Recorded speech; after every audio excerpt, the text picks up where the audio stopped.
BTC can only do 7 transactions per second. So they need something else to fill the narrative of like, oh, this can scale, other people can use it. Oh, well, let's tell them that XRP is backed by the banks. But what they're not going to tell you is that XRP is a centralized system that can't scale. That 2 million transactions over 24 hours. What they're not telling you is that genuine Bitcoin is the only competitive system that encourages computer power to add to the network, which means it can scale unboundedly. I've already seen Bitcoin do more than 3 million transactions per second.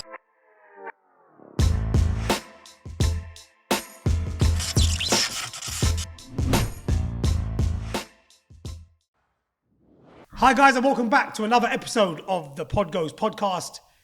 And due to high demand, I'm so pleased to bring back onto the show Sir Toshi for part 2. Sir Toshi, welcome to the show. Cheers, mate. Thanks for having me back. Before we start, I want to ask you the feedback from the first episode. On a personal level for us, it was absolutely crazy. It was bonkers. We had so many messages from people. But the most dominant question was for a part 2. So here we are. How was it for you? Yeah, mate, it was great. First time I'd done something like this. A new audience that we're reaching. So the more people we can get it to, the better. And today there's more revelations. Yeah, mate, big time. Big time. But you know what? I want to start off with something, and I've never done this on this show before. There were so many comments. We're talking thousands. And just from the YouTube alone, we had a couple of hundred. And I've taken out a few of the comments that I would like for you to go through them in more depth.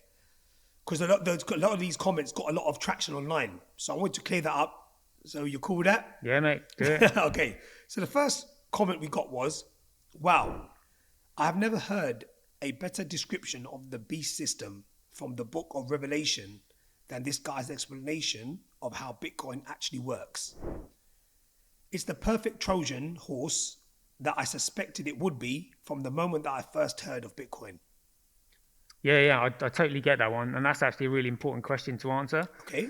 So what we're actually dealing with is religious extremism, which is why when he's brought up the book of Revelation and the number of like 666 and the beast system, as I said before in the previous podcast, all legal and political influence stem from economic power. So if you are a religious extremist group and you want to control the world or you want to fulfill a religious prophecy, the only way you're going to do that is through finance. And so what they had to do is they purposely had to take all the value out of money, turn it into a worthless security offering that they controlled. And so the only way that we're going to get out of this is by using a common money. And in the previous episode, I explained what money was, which is a monopoly commodity, has to have common value amongst everybody. So when somebody says, oh, well, this is the beast system, this is actually the only way out of this beast system. The beast system that they've created is a digital concentration camp that they're building with different corporate servers. So what we need to use is a digital network that is a commoditized network. And the only way you can have a commoditized network is if the network operates via an asset. So in other words, it's economically competitive. And to be economically competitive, you need something valuable to compete for. And in order to be a digital system, you need a digital asset to compete for. And that digital asset is Bitcoin. And this is why the cabal and all the banks and all that are saying, no, it's really bad. You don't want to touch Bitcoin. Stick with our good old central bank fiat currency. This is why I'm trying to explain we need a commodity. And having a digital commodity is the most valuable commodity on earth because you can send digital information as fast and as efficient as light. And if we use a digital network for all of our digital media requirements, then we literally get out of their beast system that they're developing, which is a digital concentration camp, and we literally start taking sovereignty back of our data and our finances. Wow. Yeah, it's big, mate. It's big. That's mad. You answered that so quick. I know it. I don't understand. You didn't even know I'm going to ask you these questions. And the fact you just answered that like that. Let's try again, because I've got 5. I don't want to go through all of them. Right, that was mental. That was crazy. So number 2, $XRP is still much faster and has cheaper transactions, but Bitcoin is the OG. Guys, go take a look to $XRP and the company Ripple. Fire away, mate. Yeah, again, so So Ripple is a company. It's a centralized company. Okay. And they just simply created the XRP ledger. And all they've done is they've pre-mined it. So there was no opportunity for anybody else to get their hands on XRP. It's not a competitive system. It's completely centralized. So what they've done is they've created billions of tokens, which they then sort of like take the majority of, sell a few on the market in order to give it a market cap, and then they just simply sell it. And the story is, oh, it's backed by the banks, or it's going to be used for cross-border remittance.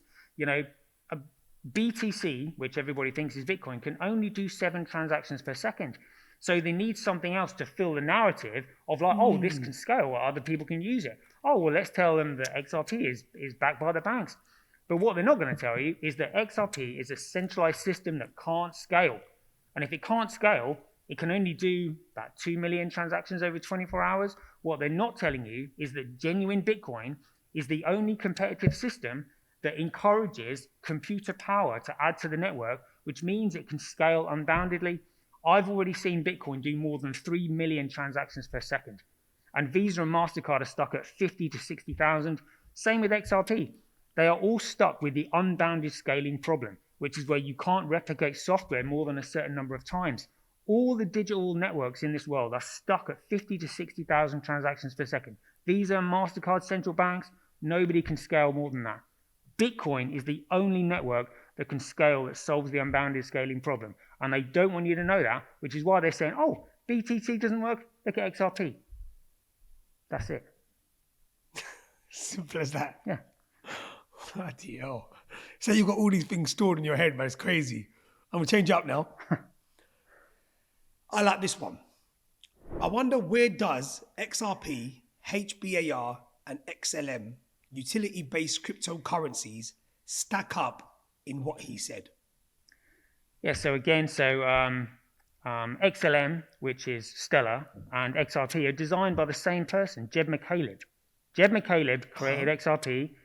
They booted him out, and they gave him, I think it was like $9 billion worth, which he's slowly selling onto the market, so he's going to be a billionaire. And then he created Stellar in the same way. They're completely centrally controlled systems. They're not economically competitive. And HBAR, which is uses a technology called Hashgraph, again, it's not a competitive system. And in order for a digital network to be a commoditized digital network, it has to have a common starting point. There has to be an equal and opportunity for anyone and everyone to have started the network themselves. And then the network has to go through a period of neutral organic growth through a process of competition. That's it. So both the XLM, XRP, centralized control systems, no, literally, they use blockchain technology, but it's not proof of work. And then HBAR is Hedera Hashgraph. It's not a competitive system. They're literally all centrally controlled pieces of crap. But they want to get people onto them so that they stay away from Bitcoin, because Bitcoin is the only digital network that threatens the economic power and dominance of the central banks. That's it. Simple. Yeah. That should be your slogan. That's it. That's it. Amazing. I'm just sitting there watching you answer these questions, thinking, how's he just? You're not even thinking about it. That's the crazy thing. Number 4, the XRP army is laughing out loud right now as the shitcoin community is punching the air. That's a bit of a different one. Yeah. So again, I mean, they're referring to BSV as a shitcoin. But again, when you're aware of who's involved in this, and we're talking about all the 3-letter agencies in the United States, they're all psyops in order to get people away from it. So they'll use intimidation, they'll use coercion, they'll use patronizing comments like that one. It's all a psyop to get people to not fully understand what Bitcoin truly is. That's it. So it's just a psychological operation. It's, oh yeah, the shitcoiners are punching the air, yeah, blah, blah, blah, blah, blah. It's just all a side because they don't want you to have the knowledge. They want people to think they want people to be impulsed and, this is crap, they're going to be bullied into, believing this. It's all belief and speculation. I'm just trying to give you the facts. And in order to stop people from listening to the facts, they make comments like that. Can I ask you, away from that, how do you feel when people put comments out like that, knowing everything you know? Does it frustrate you? Not really, because I know who's behind it. I know exactly what they're doing.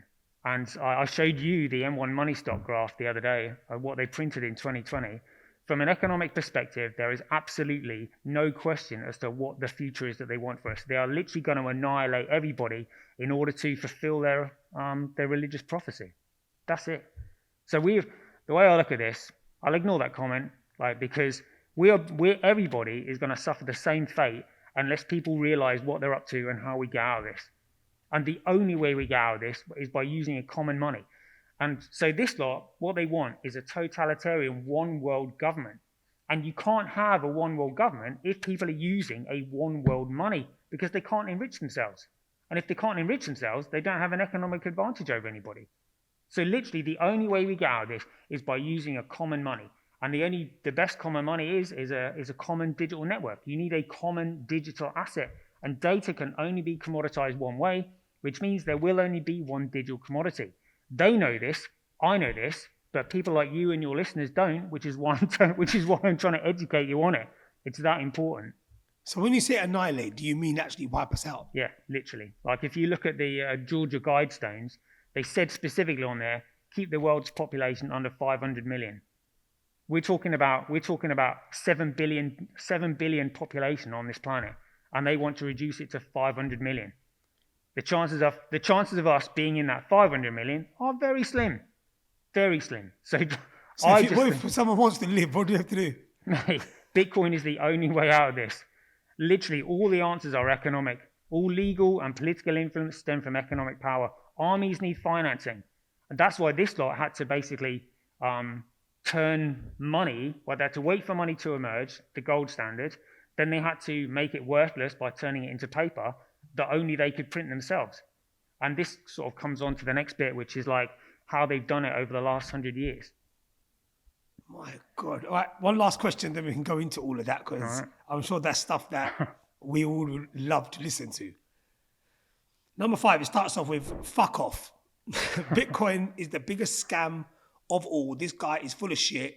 Bitcoin is propped up by Tether. When Tether falls, so will Bitcoin. Mm-hmm. Buy XRP, XLM, HBAR, XDC, Flare, forget the rest. So it started off quite rude, but I had to bring that one up because everyone else was quite nice. But this one started off with fuck off. Yeah, it's all intimidation. That's literally all it is. And he was listing just a load of shitcoins there anyway. But literally, Bitcoin, the genuine Bitcoin, not BTC, the genuine Bitcoin that starts with the number 1 legacy address that has the chain of signatures going right the way back to the Genesis block. The genuine Bitcoin has just simply now got the ticker symbol BSV, but the protocol hasn't changed. So that's just another form of coercion and intimidation to try and get people to not listen to what I'm saying. Bloody hell. So right back. So when people write like that and they use these foul language and stuff like that, you think there's intimidation and nothing but that? Yeah. It's literally just, it's a tactic that they're using. And the fact is, if what we were doing here wasn't having an effect on them, the desired effect, they wouldn't be attacking it, doing what they're doing. So the fact that they're doing that makes me think, yeah, I'll keep going. It's good. See, before we move on, for me, when I hear you talk like this and you're so passionate, even off camera, and for people to just kind of, I want to say brush it under the carpet because they lack the knowledge. And you're trying to give them that knowledge. It's like you're trying to teach everyone what you think is right and what you believe is what's going to, it's inevitable, right? And half the stuff when you talk, and again, I'm not just saying it because you're in front of me, it makes so much sense to me when you explain it to me in depth. But unfortunately, my listeners, they're not going to be able to ask you questions like the way I can. But then something you said to me before, and I said, I'd love for you to speak about that, and I'd want the whole podcast to be related to this. It's quite interesting when you mentioned that all this has been going on for decades. Thousands of years, mate. Thousands of years. And this knowledge that you have, I'd love for you to at least share a little bit of that with the listeners who are listening. And I want this podcast to be somewhere where they can go back and think, you know what?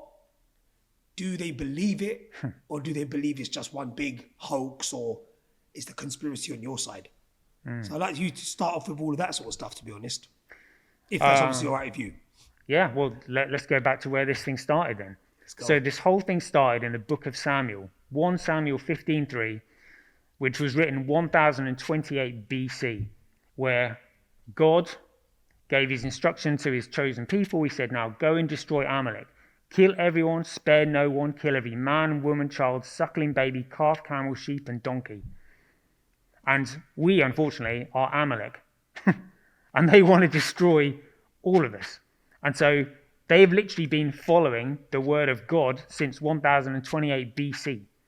And this has all led to the modern day financial system that we are now in and obviously struggling with, because people are starting to realize all the problems that it causes. But all the problems are by design. Wow. But the fact that you just, took it all the way back then, and you're trying to say that every historical event is linked to everything that we're going through now. Yeah. It's crazy. Like, for me, bro, I'll be honest with you, I find that really, I wouldn't say you're chatting rubbish. I'll never do that because it's your view and I appreciate it. When you talk about it, the more and more I'm starting to believe that there's definitely something there.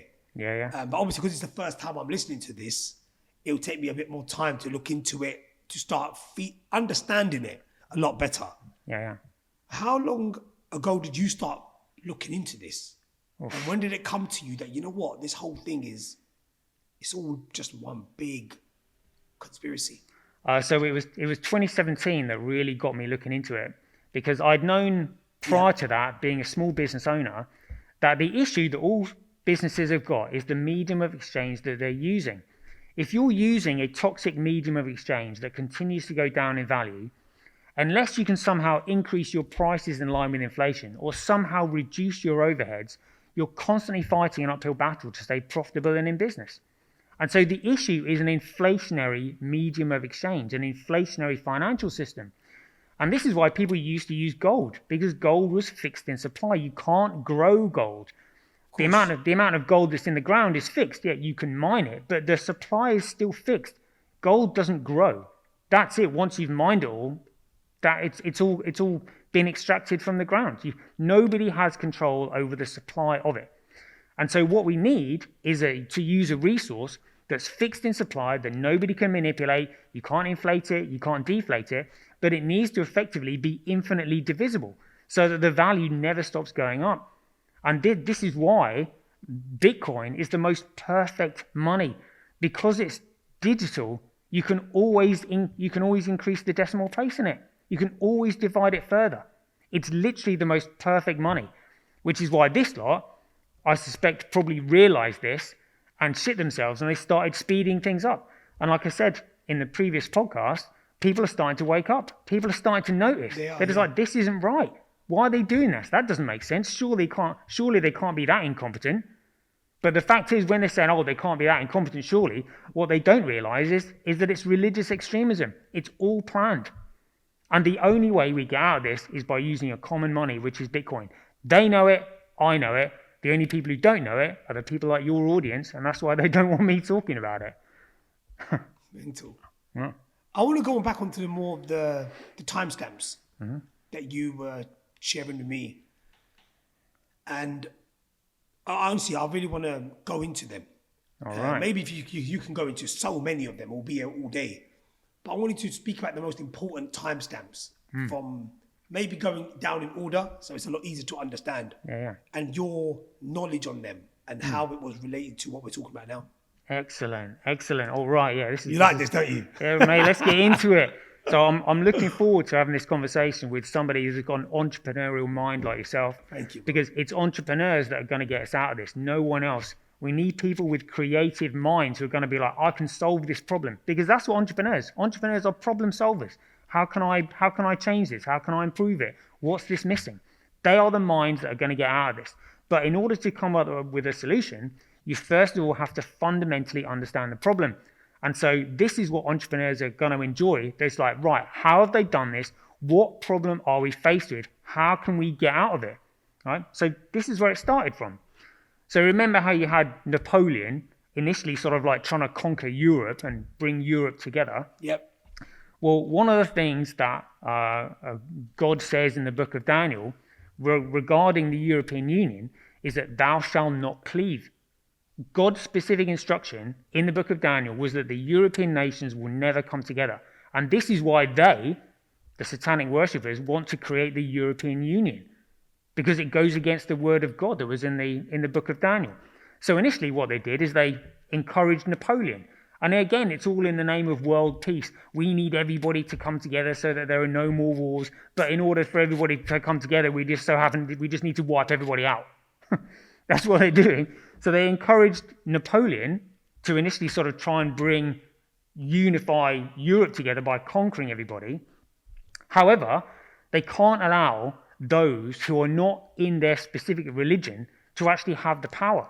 So when it came to the Battle of Waterloo, which was Napoleon's last battle, they purposely wanted him to lose that. They knew he was going to lose because they didn't give him enough economic resources and soldiers and firepower to actually win the battle. So it was just a case of, it wasn't, is he going to lose? It was a case of, when is he going to lose? And so because they knew he was going to lose, they just needed to know when. They literally got a message back to London, and they indicated that Napoleon had won. And if Napoleon had won, he was going to conquer England and conquer London, and all businesses would become fundamentally worthless because he would just simply take them over. So what that did is that created a panic fire sale over 3 days. The London stock market was going crazy. People were trying to sell their shares in their businesses because they would have been economically worthless. And it was the Rothschilds that were just buying them up at literally rock bottom prices, because they got the message back like, oh yeah, we're going to spook the market. 3 days later, the message came back that Napoleon had lost and Wellington had won. And guess what happened to all the share prices? They went crazy, but the Rothschilds had already done it. That's how they own London. That's how they first got their really big power, because they owned all the resources and corporations of the City of London. And the City of London is a centre of finance for the world. So that's where it first started. When they effectively got hold of London after the Battle of Waterloo. After that, fast forward a little bit. What we'll do is we'll skip to 1911. And that year 1911 is very important because it ties into future events later on. Of course, yeah. But what happened in 1911 was that the US government took J.D. Rockefeller's Standard Oil Company off him. And Standard Oil was his baby. And so even though he was the richest man in the world at the time, that couldn't stop the US government from taking his baby off him. Now, even though Standard Oil was broken up into lots of other different oil companies like BP and Chevron and Esso and things like that, financially, it was the best move for him because Rockefeller had shares in all of those companies that again went on and grew. But it was the principle. It was the principle that they had done this and he couldn't do anything about it. So immediately he was just like, right, I'm not having this. What can I do to get back at the US government to make sure this never happens again? Right, I need to set up my own central bank in the United States. So literally, him and JP Morgan proposed a central bank. And obviously, when you have a central bank with people in control of it, there are going to be objectors. They're going to be like, this isn't a good idea because you're concentrating power into the hands of a few. So what they realized, they were just like, right, we need to get rid of these powerful objectors. And they happened to be Benjamin Guggenheim, Isidor Straus, and Jacob Astor. And conveniently, all three died the following year on the Titanic. Surprise. Yeah, when it went down. And by the way, it's not the Titanic that's down there, it's the Olympic. So let's talk about that. How do we know it's the Olympic that's down there? Well, the Olympic was the White Star Line's flagship. And when they first designed it, they wanted to make it look grandioso. So they designed it with extended bridge wings. On B deck, they had custom-made windows to suit the different departments that they had on board like that. Wow. So, but what had happened, and again, I suspect that JP Morgan had probably pissed a few people off, the Olympic had HMS Hawke purposely drive into the stern, and the accident, although it didn't look all that bad, it bent the propeller shaft, which meant basically the ship was a complete write-off. And it had also ploughed into the Nantucket lifeboat. So the Olympic was going to sink, metaphorically, the White Star Line and would have put JP Morgan in debt. So they needed to pull off an insurance scam. So literally what they did is they swapped the nameplates over, put the Olympic on the Titanic and Titanic on the Olympic, and then they sunk it. That's what they did. But when recently the submersibles went down there and scanned it all, one of the reasons you don't really see too much about it now, and the fact that they won't let people down, is that these submersibles picked up the fact that it was the Olympic that's down there. You can still see the extended bridge wings. You can still see the windows on B deck. And one of the most condemning footages that you will never see is that there was a submersible that went down looking for the names, because all the names of the ship, they're engraved so that you can't switch the ships. So what they had to do is they stuck a nameplate over Olympic and just painted Titanic on it. But what's happened since 1912 is that has now rusted, and the middle part has rusted off. And you can see the letters M and P in the submersible, literally for the Olympic. But you will never see that video. I've seen it. It's phenomenal. But you can't put it out on any of the social media channels because it will just get taken down like that. And that's literally, if people realise that the US government and the UK government were involved in covering this up, suddenly people are going to be going, hold on a minute, what else have they done? Because the Titanic is the most famous fraud in financial history. And they did it to get rid of the main objectives of their proposal for the central bank. And that's why when they were gone in 1913, that's when they set up the Federal Reserve Act. December 1913. And check this out. Let's go on from that. So if you're a central bank and you suddenly want to profit, well, the most profitable businesses are those businesses that make consumable products with the highest profit margins. And the products with the highest profit margins, the consumable products, are weapons. So literally, if you own a weapons manufacturing company and a war is started, you are going to make a killing, pardon the pun. And this is why World War I started the following year in 1914. It's not a coincidence at all. And World War I went from 1914 right the way through to 1918. But the way they set up the central bank is that when the central bank prints currency, it makes profits for itself. Now, because inflation has such a negative effect on the economy, what they couldn't do was just simply have the central bank making profits for itself. So what they did is they made all the retail banks shareholders of the central bank so that the retail bank profits when the central bank prints currency because they benefit from the inflation of it. So they're never going to complain, and that means that they're all in on it. And now they can literally print profits from nothing. They're just like, right, what else can we do with this? We need an excuse to keep printing currency. So when World War I finished and they'd made this huge amount of profits, they carried on printing it and just pumped it into the US economy. And this is what created the Roaring Twenties, which is why you get stories of the Great Gatsby and, all that kind of stuff, all the partying that went on in the 1920s. But what that was doing was just simply inflating the economy, creating a massive financial bubble. So all they did is when the bubble was big enough, they rug pulled in 1929, stopped flooding currency into the economy in order to create the Great Depression, stock market prices collapsed, and then all the profits that they'd accumulated during World War I, well, they then used that to scoop up all the economically distressed corporations in America. So now they've got London and they've got America. But because the central bank still makes profits when it prints currency, they were just like, right, we've done really well out of this. Where else can we start pumping money into? So rug pulled in 1929 started the Great Depression. Yeah, no coincidence that the Bank of International Settlements was set up in 1930. So they could then start funding Hitler. So they started funding Hitler to get him to instigate a war in Europe, to drain the European countries of the gold reserves. So then they could say to him by the end of the war, oh, look at that. You now no longer have enough gold in your banks to back the amount of currency you have in circulation because we've got it.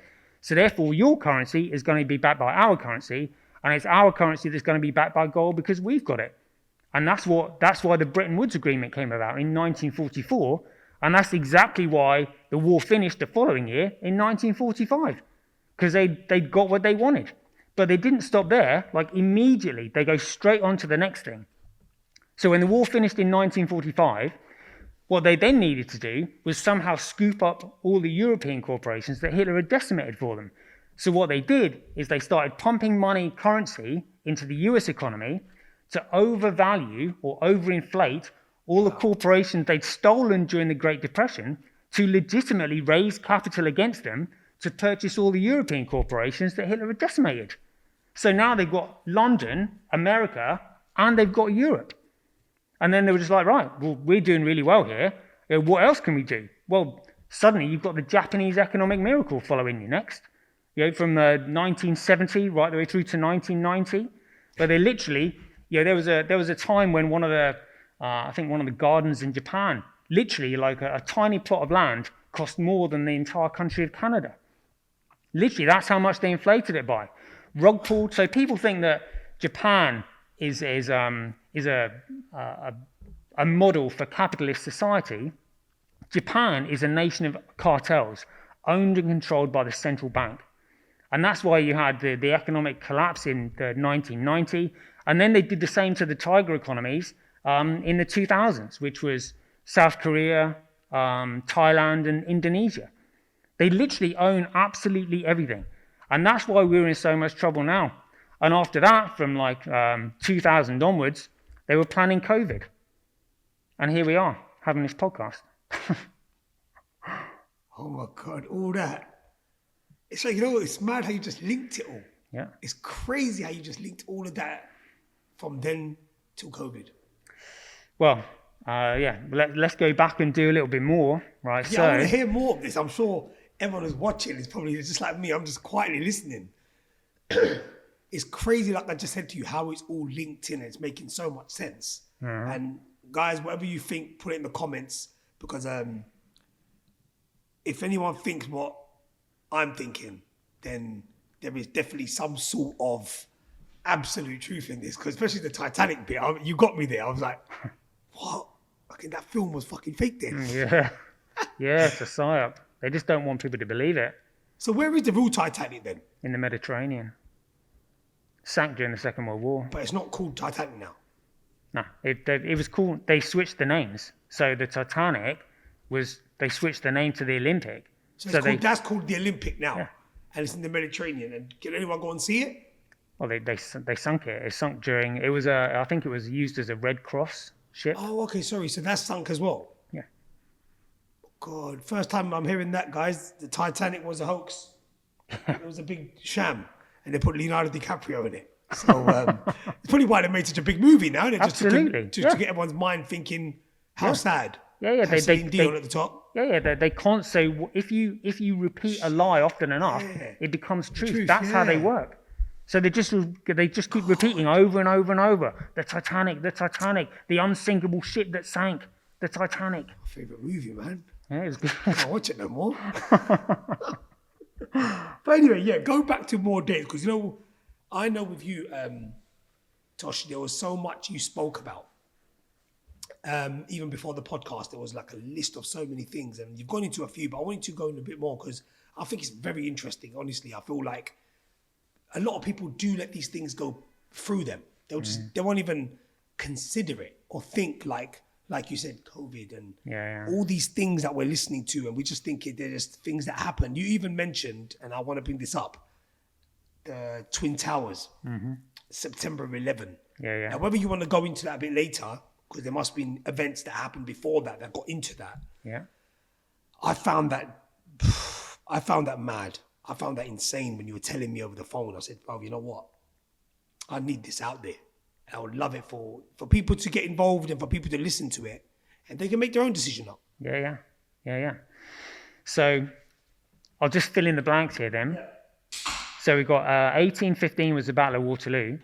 Okay. And in that same century, on the 15th of August, 1871, there was a chap called Albert Pike who wrote a letter to Giuseppe Mazzini outlining how it would take 3 world wars to bring about a totalitarian one world government and new world order. And so World War I and World War II were literally planned like clockwork. And what they're trying to do now with COVID is bring in World War III. Yeah, they're initially trying to, face those who are jabbed with the unjabbed. Oh, if you don't get jabbed, you're going to kill granny. All this kind of stuff. They were trying to make people Everyone do it. pariahs. They were trying to outcast people for not following their narrative. You know, oh, you need to get your old jibby jabby because if you don't get your jibby jabby, then my jibby jabby doesn't work. See, that no one can deny. I don't think anyone can deny that what you're speaking about now is absolutely facts, because there was a time when, we weren't allowed to do anything. They go, if you're not jabbed, you can't go. There was some rumours that didn't know where the rumours went, where you're not allowed to go to a cinema, you're not allowed to go to a restaurant, you can't travel. And I think the travel bit was the one where a lot of people I know, that's when they got into that, you know what, let's just do it, Yeah. And I think you're absolutely right when it comes to that. So where's all that now? Why is it now that everything's open and they don't get, now apparently if you've got COVID, you can still go to work. You can do whatever you want. You don't need to be isolating now, or self-isolation, whatever they called it. So yeah, that clearly there was some sort of truth in what you're saying, because this is definitely something that no one can really answer. How can something be banned a few months ago or a year ago, and then out of nowhere it's, whether you're jabbed or not, you're allowed to do whatever you want. So the people that are jabbed, including myself, I'm thinking, how the fuck did I even do it? Like I feel miserable from doing it. You can't even undo it. Do you know what I mean? And I'm sure I'm speaking for hundreds and thousands, for millions of people that did it. Me personally, I regret it. Well, we can speak off camera as to how you can actually get out of your body, Right. what they've injected in. Okay. There's always a way. And Right. the sooner you start, the better. Brilliant. Yeah. But again, they don't want this kind of information out there, so we have to sort of be careful about how we network the information Once you out. told me, I'm sure I can put it out there on my socials. Yeah. Right, We might be saving lives there. mate, that's what we're doing. Exactly. Mate, we're saving the world. Yeah, it's is true. what we're doing. Go on then, Tosh, carry on. Sorry to disturb you. I'll keep giving my little 2p's worth. That's Go on. right, yeah. So the letter, 15th of August, 1871, that this letter was sent outlining how they were going to bring about a totalitarian one world government and new world order. Yep. That date there is significant, which we'll get to in just a minute. Carrying on from that, so we've got the US government taking J.D. Rockefeller's Standard Oil Company off them in 1911. Then we've got the sinking of the Titanic in 1912, the creation of the central bank in 1913, 1914, the start of World War I. So as I just mentioned off camera, there's a gap between 1918 and 1920, which is when the Roaring Twenties started. And that's because they were vaccinating all the soldiers in 1917, sending them off to fight at the front lines in Europe. And then it was that vaccine that was killing them. So they knew they had to finish the war in 1918 because all the soldiers were going to start dropping dead. But what they didn't want them doing is dropping dead when they were out in Europe, because people would think, oh, we're going to lose the war. Shit. So they stopped the war in 1918, brought all the soldiers home, and that's when they started dying. They started dying from like 1918 to 1920.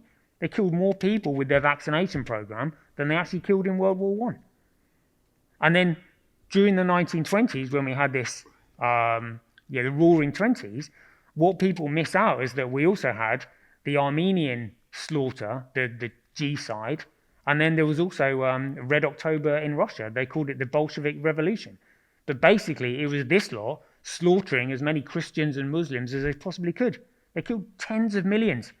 And because people would just finished, people would they didn't want to know about all this kind of stuff because they just finished World War I. They were exhausted. And you don't really hear too much about this in the education programs either, because they don't want you to know this. So let's carry on a little bit further to speed things up. So after they'd brought about the Bretton Woods Agreement in 1944, they were then just like, right, well, now that we've created a world reserve currency that we own and control, we now need to remove it from the gold standard. And once they'd done that, and people weren't using gold as a medium of exchange, and they could print currency from nothing, that's when they had literally an unlimited amount of economic power. They could be as economically reckless and irresponsible as they want without any economic penalty, because their currency was not economically competitive to the others. Instead, it was a reserve currency. And they brought that out, they called it the Nixon shock, on the 15th of August, 1971.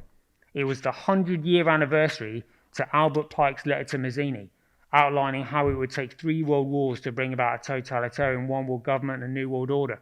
And they knew that once they had control of the financial system, everything else was going to fall like dominoes.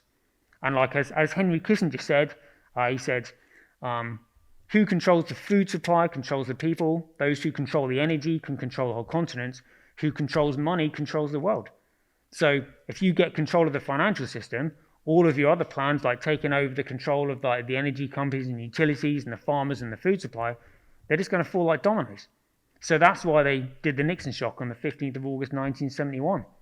But prior to 1971, let's go back to 1968. So 1968 was when they laid the very first groundstone for the Twin Towers. And guess what else also started in 1968? The emergency number in the United States, 911. And the reason they chose 911 is because they had already planned this.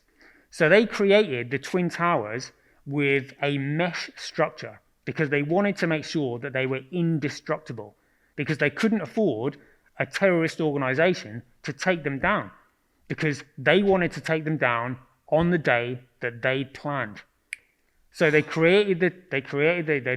the Twin Towers, and they took J.D. Rockefeller's Standard Oil Company off him in 1911. And the Twin Towers came down in 2001, 9/11. That's the number. It was a big middle finger to everybody in America. And that's when they brought in the surveillance state. That was the excuse that they used, 9/11.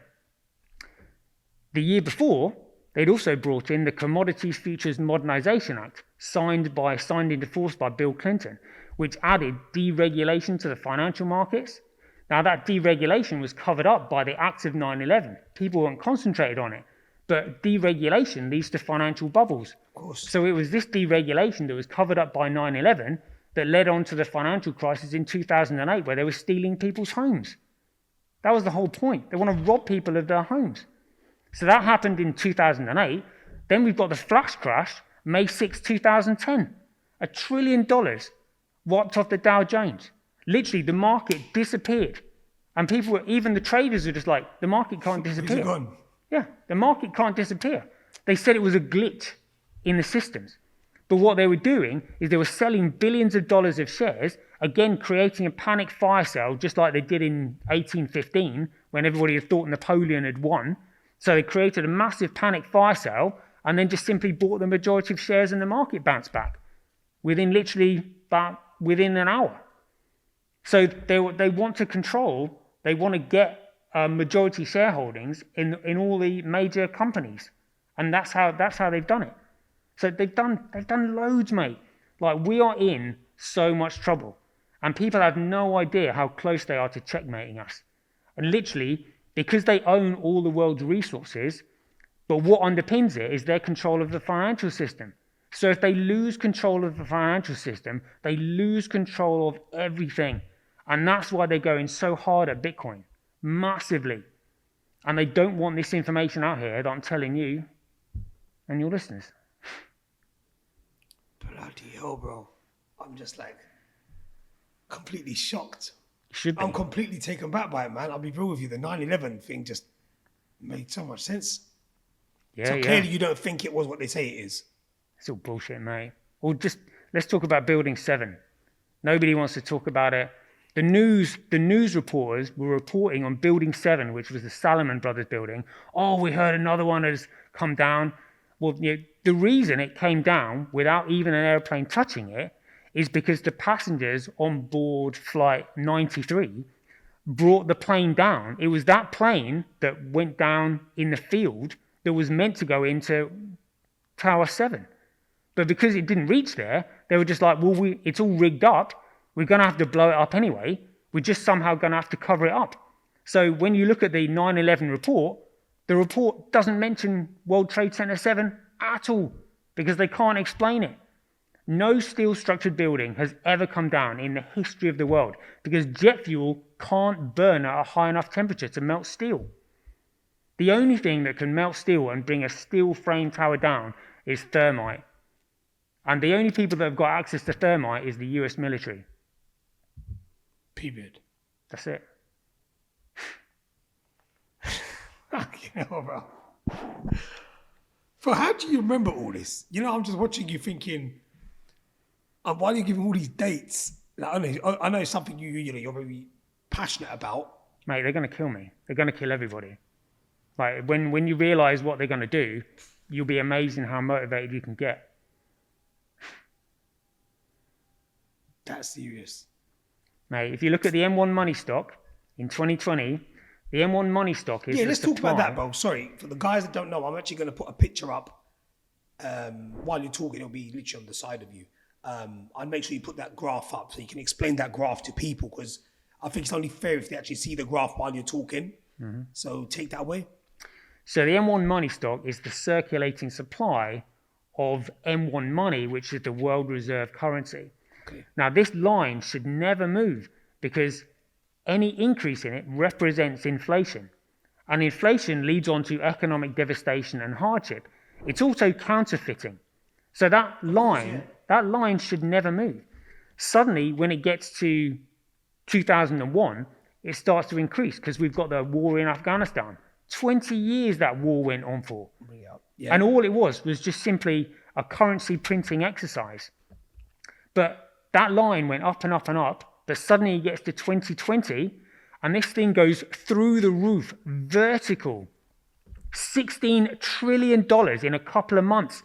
Like, if anybody actually really appreciated how much that is, you would realize you can't print it. It would take you hundreds of years to print $16 trillion in plastic or paper. This is why they just simply make it up on the computer. See, it's crazy. I'm looking at it right now. I don't know if you can see that. Straight up. And I will put a cleaner image of it next to, like I said, on the screen. But it's so true. I'm just looking at it and it's absolutely crazy. Well, from an economic perspective, I went white. I felt sick when I saw that because I knew the economic consequences of that. That is economic devastation on a scale that has never been experienced before in modern day financial history. That is hyperinflation coming down the track, literally like a freight train heading towards us. And if we don't do something about it, they are literally going to wipe out everything. If you want to destroy something or anything, you have to do it through economics. It's the only way you can do it. And the way you do it, and if you want to get rid of, 5/6 of the world's population, that is how much currency you'd have to print, and that's what they've done. That's why I know what they're going to do. I have no doubts in my mind at all, which is why I'm here talking to you. But there's no time frame or time stamp on that, is there? Well, it's like this. They're speeding things up because they know that if we start using a common money outside of their financial system, they lose control of everything and they won't be able to fulfill their religious prophecy that they've been planning for the last 3,000 years. They were just like, what's a few years going to make? They planned COVID for 2025. Instead, they brought it forward a few years early because of the scaling of Bitcoin. We are this close to being checkmated, but we have hope, which is why I'm talking to you. Damn. I'm actually speechless, bruv. Because when you hear all this stuff and you put all these historical events, the way you've just laid them down, again, it's just my opinion. I'm sure everyone's got a thing to say or two, whether they agree, whether they don't agree. You're just trying to get your word out there. I want to go back into, the whole fact that this whole historical stuff is all down to today. Where do you see this coming to an end? When do you feel like, because you can say that, they're going to do this, they're going to do that, but when do you personally believe will be the final straw with this? I know it's a tough question. You can't really say when, but... Yeah, the question is, they win when we have no hope. And if they destroy Bitcoin, we have no hope. How close are they to doing that? Yeah, they're pretty close. I mean, look at all the trolls that we had, trying to distract us away from it. So Bitcoin is an economic model. So the block reward gets cut in half every 210,000 blocks. And it's the block reward that distributes Bitcoin out into the economy. And because the supply is fixed, the block reward ends at zero because you can't inflate the supply. So what you need is something to replace the block reward. And what replaces the block reward is transaction fees. And transaction comes from utility. And this is why they're trying to tell you that Bitcoin is a store of value, digital gold, not many use it, 7 transactions a second, it's a feature, not a bug. You know, they don't want people to use it because they know that if you starve the mining operations of the transaction fees, the block reward ends at zero, the miners can't economically sustain themselves, and Bitcoin disappears. That's why they haven't actually crashed the economy just yet, because Bitcoin is still around. They can't afford it, because if the economy collapsed, people would start looking for solutions, and the only solution is Bitcoin. People would eventually find it. All the shitcoins that have been listed there, they don't work. They can't scale. And if people were looking for alternatives, that scaling issue would very quickly come to light because the networks wouldn't be able to handle the number of transactions. People would find Bitcoin quicker. So they can't afford people to find Bitcoin quicker. So what they're trying to do is just kill it off slowly. But they can't afford to crash the economy yet while Bitcoin still exists. Still around. Yeah. So while Bitcoin is still here, we still have hope. Keep your fingers crossed. Bloody hell. It's big, mate. It's big. You know, I feel like this is like a... It's like, you know, we watch movies and you wait for the ending and your thrillers and stuff like that. This is more like, for me, this is... Because like I told you in the previous episode, I was oblivious to all of this. I'm sure that's why, that's what they want. People to not even bother with anything and people to not even to look into this sort of stuff. And I only realized how important, not, how important, but I'd say it only came to light to me after the podcast. When I went back and looked into the whole breakdown of the events and how serious people take it. Look, like you said, the amount of comments you've got, so many reels went viral and people were just sharing it and everyone's got their views, and whether it was all positive or negative, that's irrelevant for what we're saying, but it got their attention. So it shows you what you're setting out to do. You're getting somewhere with it now because it is going out there. It is becoming more, especially after this episode. I'm sure anyone that's watching this will have their doubts, and rightfully so. Well, if anybody has any doubts, all they've got to do is type in Executive Order 6102. Now, Executive Order 6102 demanded by the US government that all the citizens of the United States hand their gold into the banks. And if they didn't, they would suffer either a £10,000 fine, 10 years in prison, or both, just for not handing their gold into the banks. When was this? 1933. 1933, Executive Order 6102. Yeah, exactly. And after they'd extracted all the gold from all the citizens in the United States, that's when they started, again, World War II, to extract all the gold from Europe. So they had all the gold in the United States, then they got all the gold in Europe. And if you type in Soldiers Field, Chicago, 1933, you'll see they had a massive Baal ceremony where they were worshipping their god Baal, because Baal is represented by this golden calf, which gives them which they believe gives them financial power. And so they were worshipping Baal after they'd stolen all the gold in the United States.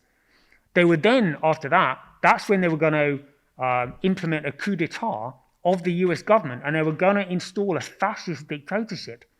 But that was foiled by Sergeant Major General Smedley Darlington Butler when he told the president what they were going to do in their plans. So all you do is you type in 1934 Wall Street coup d'etat. It all comes up. So 1933 stole all the gold. Then they were going to do a coup d'etat of the US government the following year in 1934. But because that failed, they then set up the financial regulator.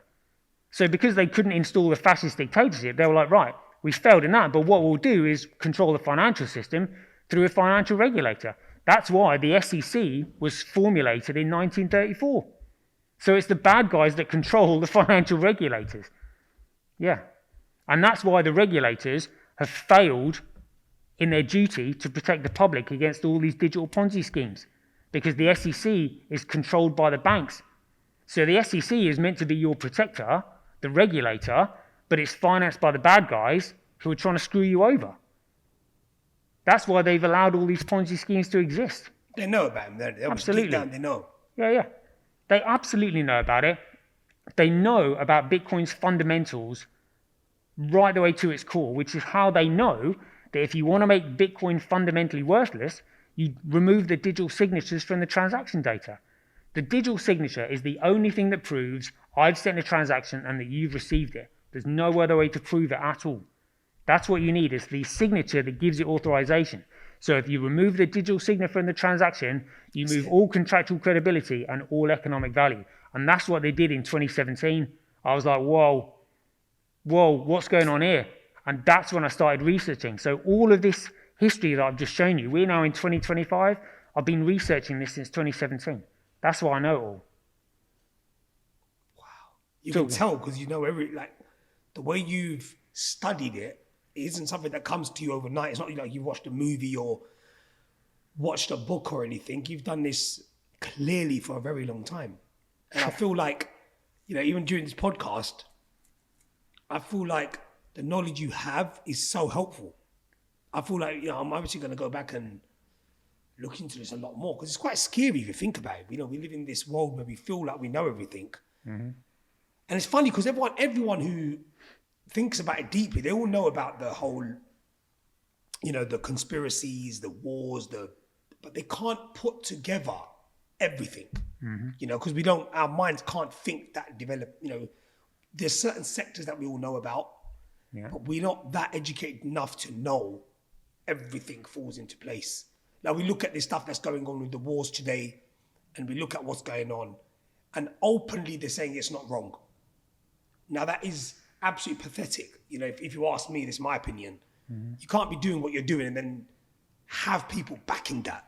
You know what I mean? What you're saying is so true. If they want to put a blind eye to something, they can blatantly take the piss and there's nothing we can do. Absolutely fuck all we can do.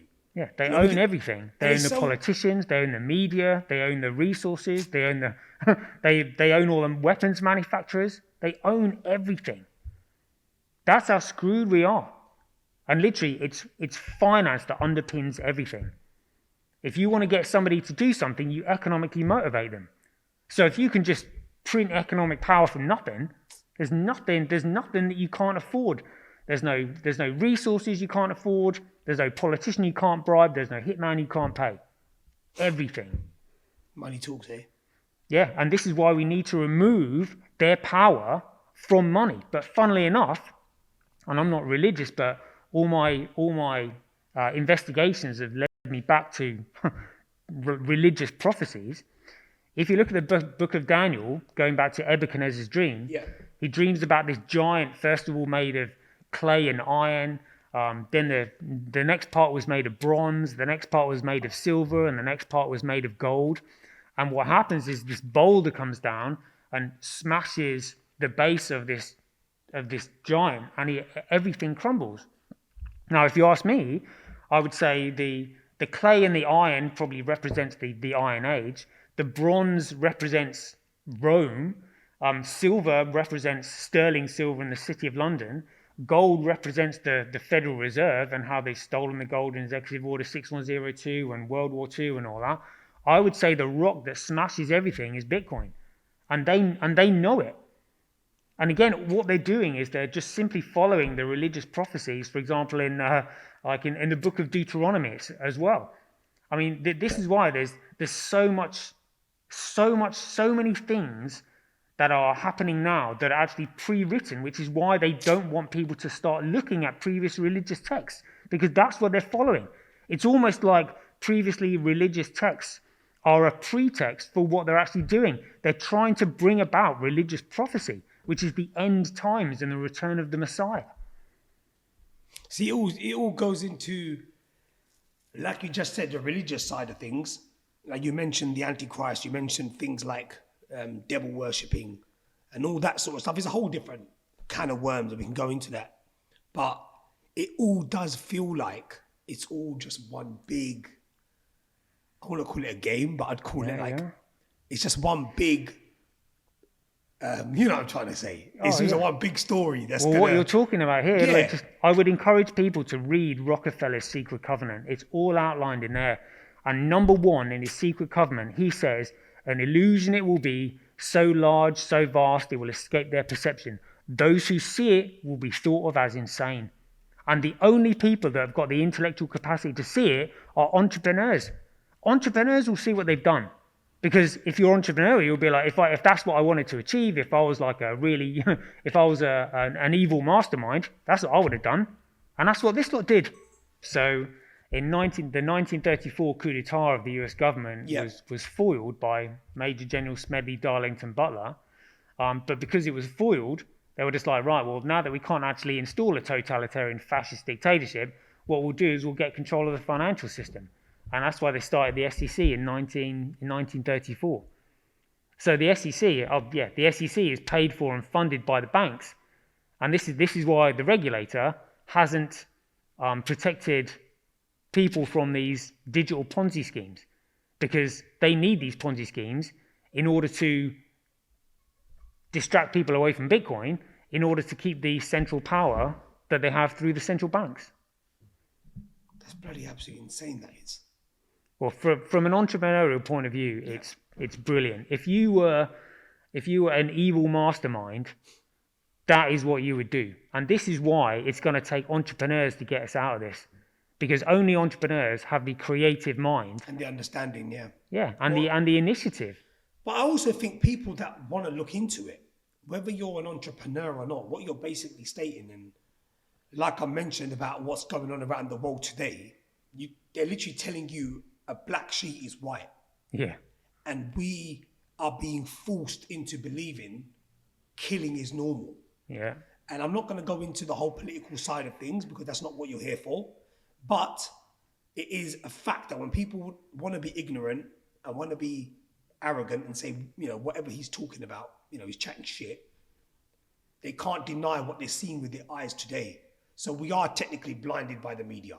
Mm-hmm. No one can deny that. That's a given, right? Yeah. And like I said, we don't need to go into that, but what they're showing us on the news every day, kids, elderly, whatever it is, they're seeing it without even us mentioning it to get the podcast, removed or anything. We don't want to give them an ammunition, but we can't deny the fact that, what they tell us, the media, we have no choice but to believe it, because that's what they keep drilling in. So at that point, I want to say that, it's been great having you on. Tosh, thank you so much for coming on. I'm sure there's going to be people wanting a part 3. And if you do, please comment it below. I'm sure Tosh wouldn't mind coming down again. And Tosh, one last message for the people that are watching. I would say that the last message is we still have hope. Don't give up. Get yourself educated. Don't believe the bullshit. Straight. Yeah. I think that should be your new punchline. That's it.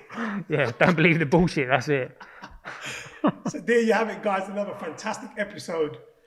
If you liked what you saw, please make sure you like, comment, share, and subscribe.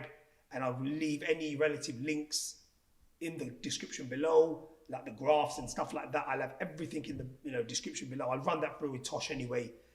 So everything you want to go on to or reference, we'll have it all in the description below this video. So if you like what you saw, please do make sure you like, comment, share, and subscribe. Until next time, peace, love, we're out.